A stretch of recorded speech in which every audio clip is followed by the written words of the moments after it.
We got major and breaking developments in Oregon about the National Guard and Donald Trump's attempt to federalize and militarize his attacks on blue states. We've got a Ninth Circuit Court of Appeals. The majority of the entire 29 judges of the Court of Appeals have decided that they're going to grant a new hearing. They're going to throw out a ruling by a 3-judge Trump-dominated panel from the 20th of October that said that Donald Trump could use the National Guard on the streets of Portland, Oregon. They're tossing that. They're holding an entire new hearing in front of 11 judges to get to the bottom of it. But that's not all. Judge Immergut, the trial judge in Portland, Oregon, just started her trial today to determine whether she's going to convert her temporary restraining order into a permanent injunction. And wait till you hear the new evidence that the states of California and Oregon and the city of Portland are going to put on during the trial, including federal officers shooting pepper balls and gas at Portland police. Federal officers, okay, firing at Portland police. Can you believe it? I'm going to read it all to you. I'm going to commentate on it right here on the MeidasTouch Network and Legal AF. Let's get to the breaking news in this fast-moving story.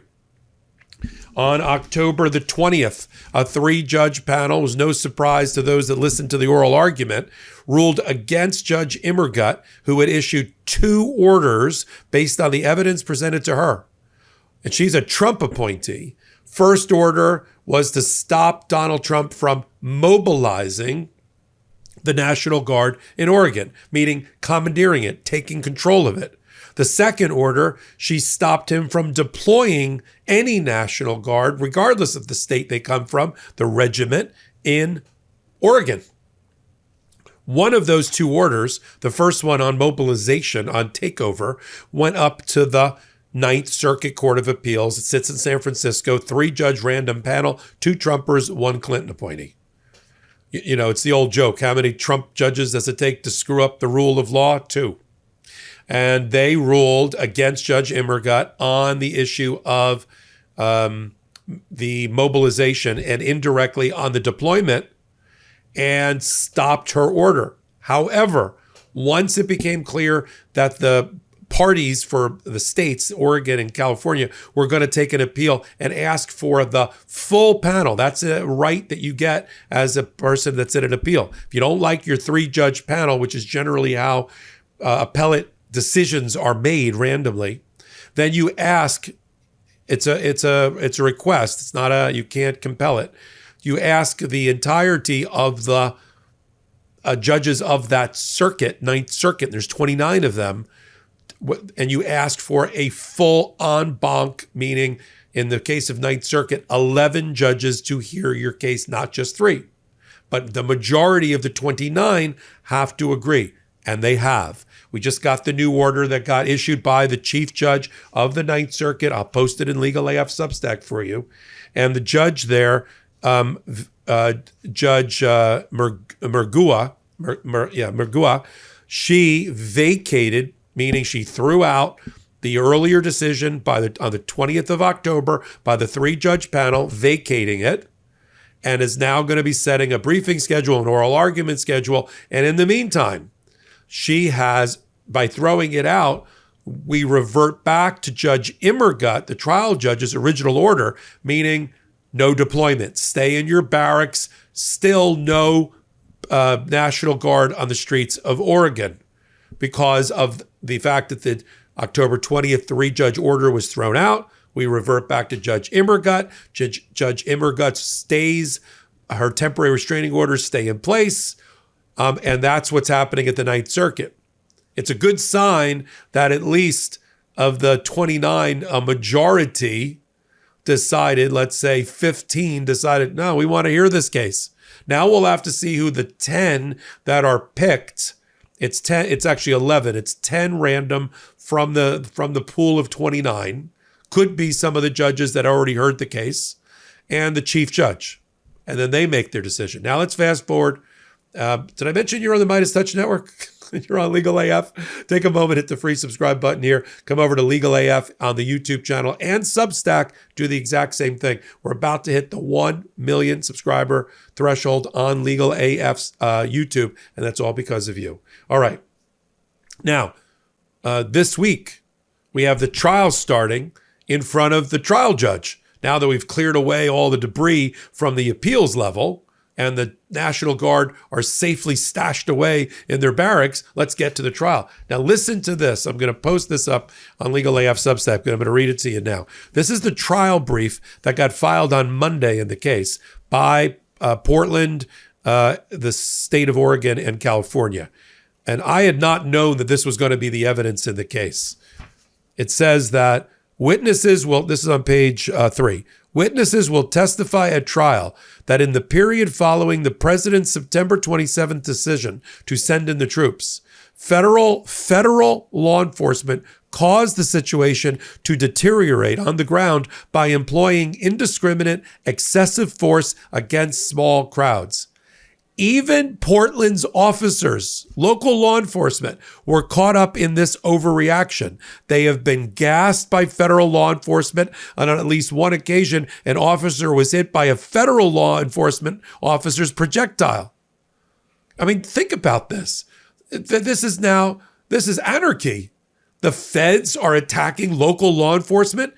The fundamental basis for a president to be able to exercise his right to commandeer a National Guard and deploy it under 10 U.S.C. 12406 is that local law enforcement can't do its job, requiring the president to try to use this heightened force in order to execute federal law. Well, if you're attacking local law enforcement and you're taking them out of the game, you can't create the conditions for your own chaos and then call it a rebellion or say, see, I can't execute the laws. This is chaos that you created. The federal government, they continue on page 3 of the trial brief.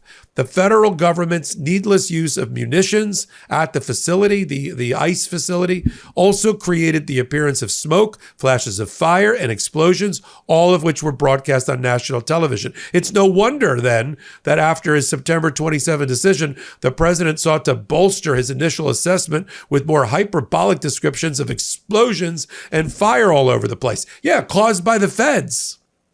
Here's what they say at the beginning of their trial brief. Now, the trial brief is something you provide. It's a bench brief you provide to the trial judge in advance of the trial. There's no jury here. This is going to be decided by the bench. This informs her about the evidence, sort of a little bit of your opening statement, kind of it addresses your presentation. And the judge asked for them. So both sides get a trial memoranda, goes to the judge. She reads it in advance to sort of orient her about the case, although she certainly already knows about it. Here's what it says on the first 2 pages. The ordinary challenges of governing cannot justify the extraordinary measures defendants employed here, the Trump administration. First Amendment protected assemblies, even when combined with limited sporadic episodes of unlawful conduct, do not constitute a rebellion or an inability to execute the laws of the United States under 12406.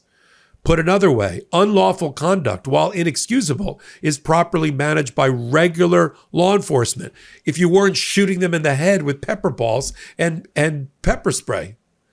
It's those core principles which guard against both the presidential overreach and domestic militarization that our nation's founders rightly feared are dispositive in this case. Based on little more than a hyperbolic characterization of Portland as a war-ravaged community under siege by domestic terrorists, the president infringed on Oregon's sovereign power. And then they go into the evidence and the testimony that's going to happen here. Judge is going to have a 3-day trial. Let me tell you about this judge in case you didn't remember from earlier reporting. Judge Immergut is not to be trifled with. She's been an assistant U.S. attorney in Los Angeles. She's been the U.S. attorney for Portland, Oregon. She's been a federal judge. She's been a magistrate. She's practiced in Rhode Island. She's a Trump appointee. She's very popular, but she's no nonsense. She's steely-eyed. And she's going to take on now, and I think this has given her wind at her sail as she goes into this trial. And I'm sure the Ninth Circuit was signaling it, knowing that Judge Immergut was about to start a trial. They issued their order yesterday telling her effectively, we got you.